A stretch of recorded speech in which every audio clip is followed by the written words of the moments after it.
नमस्कार दोस्तों, स्वागत है आपका हमारे इस यूट्यूब चैनल में जिसका नाम है वीकेसी विशु। आज का हमारा टॉपिक है लिंग विद्यालय समाज।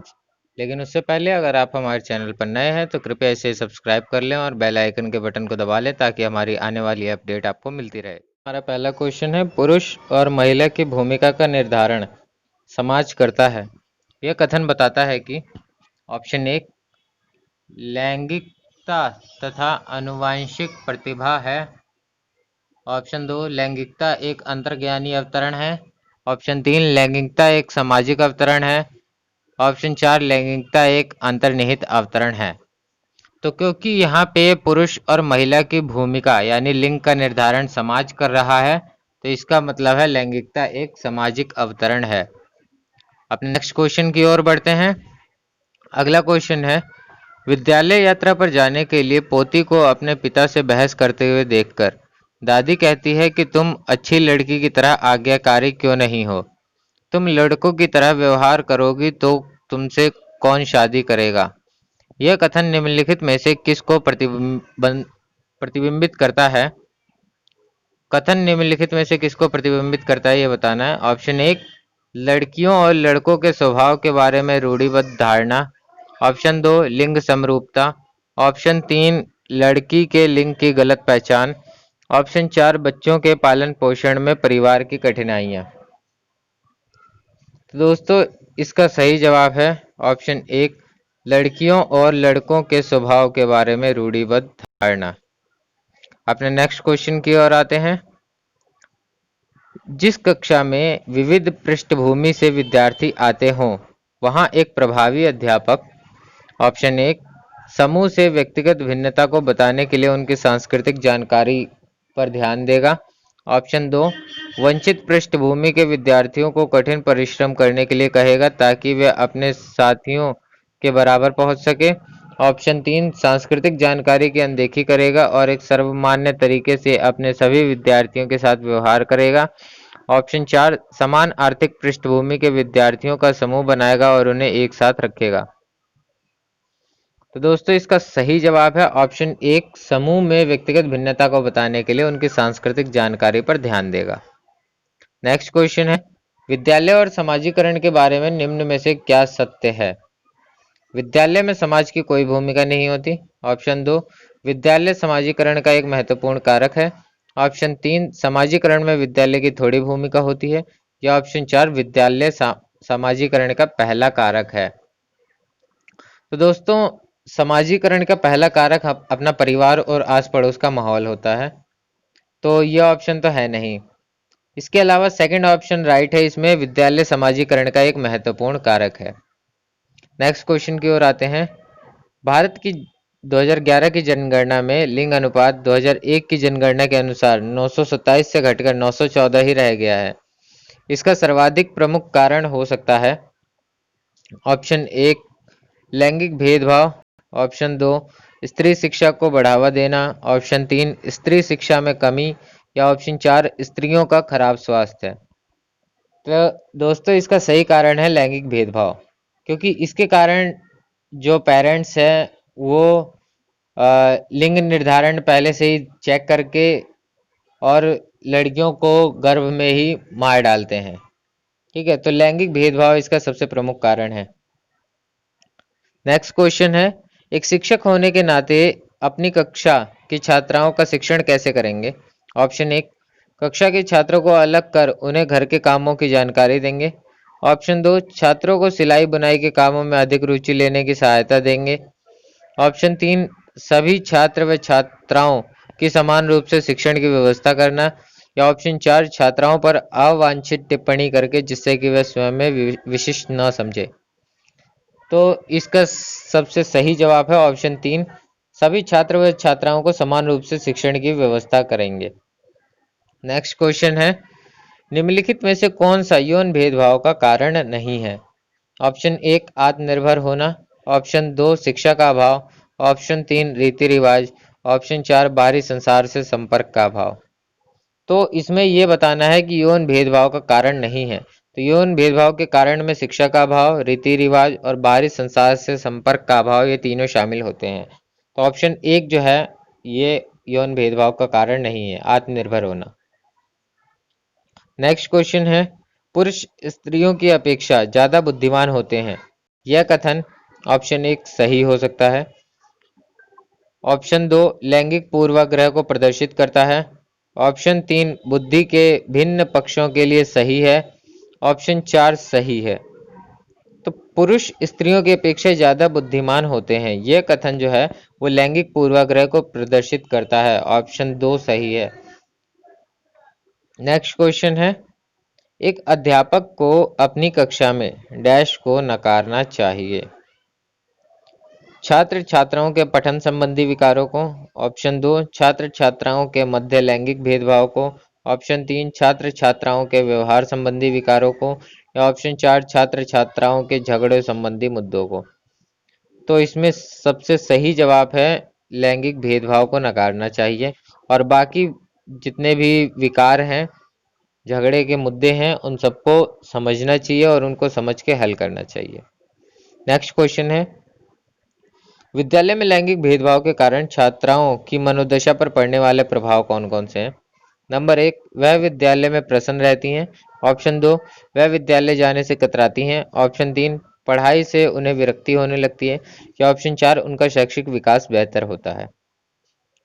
तो लैंगिक भेदभाव के कारण छात्राओं की मनोदशा पे पड़ने वाला जो प्रभाव है वह विद्यालय जाने से कतराना, क्योंकि फिर वहाँ पे विद्यालय में जिस तरीके से लोग कमेंट पास करते हैं, टीचर कमेंट पास करते हैं या स्टूडेंट, तो ये विद्यालय जाने से कतराती हैं। नेक्स्ट क्वेश्चन है, निम्नलिखित में से कौन सा कारक लैंगिक भेदभाव को उत्पन्न करता है? ऑप्शन 1 सामाजिक कारक, ऑप्शन 2 सांस्कृतिक कारक, ऑप्शन 3 आर्थिक कारक, या ऑप्शन डी मनोवैज्ञानिक कारक। तो आपके ऑप्शन ये हैं, कोई 2 ऑप्शन या 4 ऑप्शन बताने हैं। नीचे ऑप्शन है, नंबर 1 है ए और बी सही है, सामाजिक और सांस्कृतिक कारक, ऑप्शन 2 बी और डी सही है, सांस्कृतिक और मनोवैज्ञानिक कारक, ऑप्शन 3 सी और ए आर्थिक और मनोवैज्ञानिक कारक, या ऑप्शन 4 ए बी सी और डी चारों कारक होते हैं। तो इसका सही जवाब है लैंगिक भेदभाव के कारक जो हैं वो चारों कारक होते हैं, सामाजिक कारक, सांस्कृतिक कारक, आर्थिक कारक और मनोवैज्ञानिक कारक। अपने नेक्स्ट क्वेश्चन की ओर बढ़ते हैं। हमारा नेक्स्ट क्वेश्चन है, लैंगिक भेदभाव को दूर करने में एक शिक्षक की भूमिका हो सकती है। ऑप्शन 1 वह लैंगिक मुद्दों से संबंधित रूढ़िबद्ध धारणाओं को हतोत्साहित करे, ऑप्शन 2 वह लड़कों को कठिन कार्यों एवं लड़कियों को सरल कार्यों में लगाए, ऑप्शन 3 वह लड़कों को समझाए कि उन्हें घरेलू कार्यों में संलग्न नहीं होना चाहिए क्योंकि घरेलू कार्य लड़कियों के लिए उपयुक्त होते हैं, या ऑप्शन 4 उसे लड़कों को खेलकूद में रुचि रखने और लड़कियों को सिलाई बुनाई का काम सीखने के लिए प्रेरित करना चाहिए।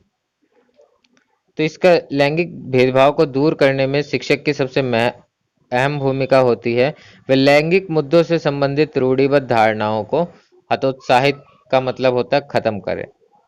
नेक्स्ट क्वेश्चन है, कक्ष में शिक्षक और विद्यार्थी किस प्रकार जेंडर को डैश करते हैं? यह सीखने के वातावरण डैश है। तो आपके ऑप्शन है, जेंडर को रूपांतरित करते हैं और यह सीखने के वातावरण को शुद्ध करता है, ऑप्शन 2 जेंडर को परिभाषित करते हैं और यह सीखने के वातावरण को कम प्रभावी बनाता है, ऑप्शन 3 जेंडर को व्याख्यायित करता है और सीखने के वातावरण पर कोई प्रभाव नहीं डालता, ऑप्शन 4 जेंडर को निर्मित करते हैं और यह सीखने के वातावरण पर प्रभाव डालता है। तो कक्ष में शिक्षक और विद्यार्थी जेंडर को रूपांतरित करते हैं और यह सीखने के वातावरण को शुद्ध करता है। ऑप्शन 1 सही है। नेक्स्ट क्वेश्चन की ओर बढ़ते हैं। नेक्स्ट क्वेश्चन है, निम्नलिखित में से कौन सा समाज में लिंग समानता का मानदंड हो सकता है? नंबर 1 विद्यालय में पुरुष और महिला शिक्षकों की संख्या की तुलना, ऑप्शन 2 कक्षा 12 में लड़कों और लड़कियों द्वारा समान संख्या में प्राप्त विशिष्ट योग्यता, ऑप्शन 3 कक्षा 12 तक पहुंचने वाले लड़कों और लड़कियों की संख्या की तुलना, ऑप्शन 4 छात्राओं को विद्यालय से बाहर आयोजित प्रतियोगिताओं में भाग लेने की अनुमति दी जाती है। तो इसका सही जवाब है लैंगिक समानता का मानदंड हो सकता है ऑप्शन 3 क्योंकि कक्षा 12 तक पहुंचने वाले लड़कों और लड़कियों की संख्या की तुलना जब हम करते हैं तो इसमें से आधे लड़के या लड़कियां जो हैं, कुछ लड़के और बहुत सारे लड़कियां ऐसे हैं जिनकी मैरिज हो जाती है, फिर वो पढ़ाई नहीं कर पाते, आगे 12th के बाद एडमिशन नहीं करवाते। तो हमारा तीसरा ऑप्शन जो है वो सही है। कक्षा 12 तक पहुंचने वाले लड़कों और लड़कियों की संख्या में अगर हम तुलना करें तो हमें पता चलेगा कि लैंगिक समानता का मानदंड क्या है। नेक्स्ट क्वेश्चन है, सबसे अधिक गहन और जटिल समाजीकरण होता है। ऑप्शन 1 पूर्व बाल्यावस्था के दौरान, ऑप्शन 2 प्रौढ़ावस्था के दौरान, ऑप्शन 3 व्यक्ति के पूरे जीवन में, या ऑप्शन 4 किशोरावस्था के दौरान। दोस्तों इसका सही जवाब है किशोरावस्था के दौरान सबसे अधिक गहन और जटिल समाजीकरण होता है।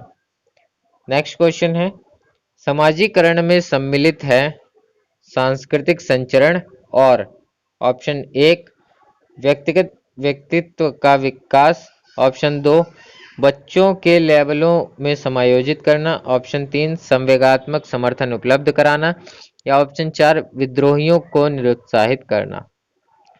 तो इसमें हमारा सबसे अप्रोप्रिएट आंसर है ऑप्शन 1 व्यक्तिगत व्यक्तित्व का विकास शामिल होता है समाजीकरण में। नेक्स्ट क्वेश्चन है, समाजीकरण एक प्रक्रिया है। ऑप्शन 1 मूल्यों, विश्वासों तथा अपेक्षाओं को अर्जित करने की, ऑप्शन 2 घुलने मिलने तथा समायोजन की, ऑप्शन 3 एक समाज की संस्कृति की आलोचना करना सीखने की, या ऑप्शन 4 मित्रों के साथ सामाजिक बनाने की।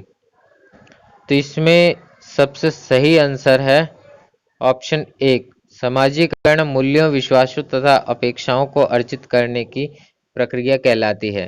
क्योंकि समाजीकरण में अगर हम एक दूसरे के साथ घुलना मिलना चाहते हैं तो मूल्य, विश्वास और अपेक्षा ये सब अर्जित करना पड़ता है। तो समाजीकरण की प्रक्रिया का सबसे महत्वपूर्ण कारक मूल्य, विश्वासों तथा अपेक्षाओं को अर्जित करना है। नेक्स्ट क्वेश्चन है, बालक का सामाजिक विकास प्रभावित होता है। ऑप्शन 1 सामाजिक आर्थिक स्तर से, ऑप्शन 2 विद्यालय से, ऑप्शन 3 परिवार से, या ऑप्शन 4 उपरोक्त सभी से। तो इसका सही ऑप्शन है ऑप्शन 4 उपरोक्त सभी से। नेक्स्ट क्वेश्चन है, एक शिशु का सामाजिक विकास निर्भर करता है।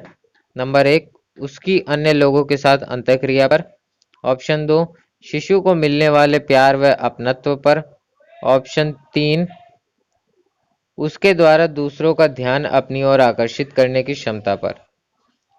तो एक शिशु का सामाजिक विकास जो है वो उपरोक्त सभी पर निर्भर करता है। ऑप्शन 4 सही है।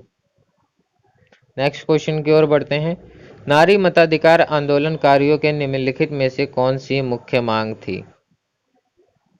ऑप्शन 1 महिलाओं के लिए नौकरशाही भूमिका का अधिकार, ऑप्शन 2 धनी महिलाओं के लिए वयस्क मताधिकार, ऑप्शन 3 श्रम वर्ग के लिए वयस्क मताधिकार, या ऑप्शन 4 महिलाओं के लिए मताधिकार। तो दोस्तों नारी मताधिकार आंदोलनकारियों की सबसे प्रमुख मांग ये थी कि महिलाओं के लिए मताधिकार मिले। तो दोस्तों आज की क्लास हमारी यहीं समाप्त होती है। अगर आपको ये वीडियो पसंद आए तो इसे कृपया लाइक, शेयर और कमेंट करें।